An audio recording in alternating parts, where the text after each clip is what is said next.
श्री गणेशाय नमः। चतुर्थ अंशे एकविंशो अध्यायः। श्रीपराशरुवाच अतः परं भविष्यानहं भूपालान् कीर्तयिष्यामि यूयं साम्प्रतमग्निपति परीक्षित्स्यापि जन्मेजय श्रुतसेनोग्रसेन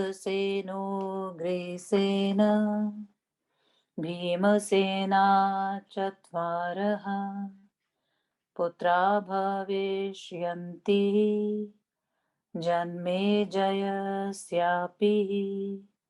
शतानीको भविष्यति योऽसौ याज्ञवल्क्याद्वेदः मधीत्य कृपादस्त्रा नयवाप्य विषमः विषयविरक्तः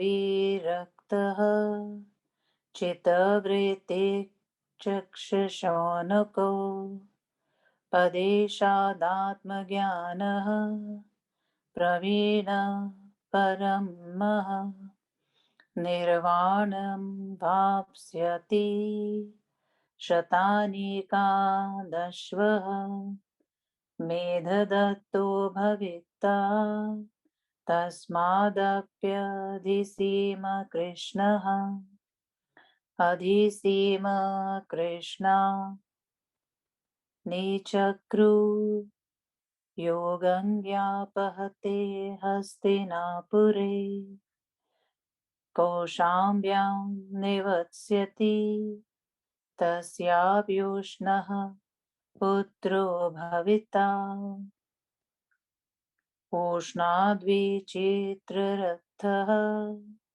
ततः शुचिरथः तस्माद् वृष्णीमास्त ससुषेण सत्स्यापि सुनीथ सुनीथा नृप च शोस्तस्मादपि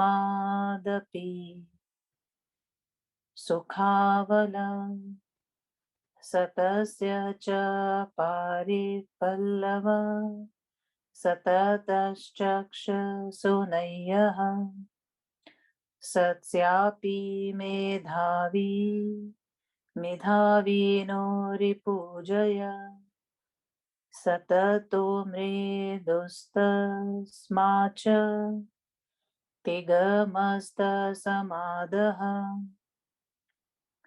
बृहद्रथो बृहद्रथा द्वसुदाना ततो परः शतानीक तस्माचो दयन उदयनादहि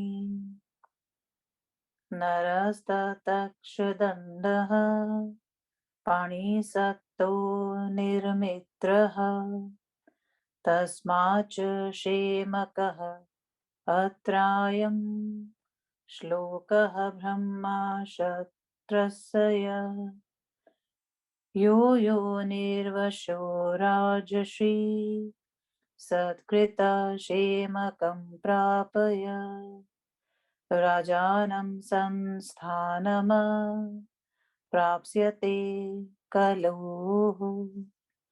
इति श्री विष्णु महापुराणे चतुर्थ अंशे एकविंशो अध्यायः। 21वां अध्याय हिंदी अनुवाद। भविष्य में होने वाले राजाओं का वर्णन। श्री पराशर महर्षि ने कहा, इसके बाद मैं भविष्यकालीन राजाओं का वर्णन करूंगा। इस समय जो राजा परीक्षित है उनके भी 4 पुत्र होंगे, जन्मेजय, शुकसेन, उग्रसेन और भीमसेन। जन्मेजय का पुत्र शतानीक होगा।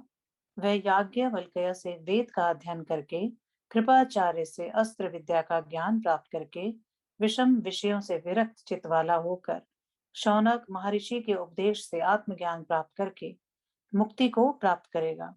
शतानिक का पुत्र अश्वमेधत होगा, उसका पुत्र अधिसीम कृष्ण होगा, अधिसीम कृष्ण का पुत्र नीचक्र होगा, वह गंगा जी द्वारा हस्तिनापुर के बहा ले जाने पर कौशाम्बी में निवास करेगा। विचक्र का पुत्र उशन होगा, उशन का पुत्र विचित्रथ होगा, उसका पुत्र शुचिरथ होगा। शुचिरथ रथ के पुत्र वृष्णिवान होंगे, उनके पुत्र सुषेण होंगे, उनके पुत्र सुनीत होंगे, सुनीत के पुत्र नृपचक्षु होंगे, उनके पुत्र सुखावल होंगे, सुखावल के पुत्र पारिपल्लव होंगे, पारिपल्लव के पुत्र सुनय होंगे और सुनय के पुत्र मेधावी होंगे। मेधावी के पुत्र रिपुजय होंगे, रिपुजय के मृदु होंगे, मृदु के पुत्र तिग्म होंगे और उनके पुत्र बृहद्रथ होंगे और बृहद्रथ के पुत्र वसुदान होंगे। उसके बाद दूसरे शतानिक पैदा होंगे। शतानिक के पुत्र उदयन होंगे, उदयन के पुत्र अहीन होंगे, उनके पुत्र दंडपाणी होंगे और उनके पुत्र निर्मित होंगे। उनके पुत्र शेमक होंगे। इसके विषय में यह श्लोक है, जो वंश ब्राह्मण और क्षत्रियों की उत्पत्ति का कारण है, जो राजश्रियों से समादृत है, उस शेमक के राजा होने पर समाप्त हो जाएगा। इस तरह श्री विष्णु महापुराण के चतुर्थ अंश के 21वें अध्याय का श्री प्रसाद द्विवेदी श्रीधराचार्य कृत हिंदी अनुवाद संपूर्ण हुआ। ओम नमो भगवते वासुदेवाय।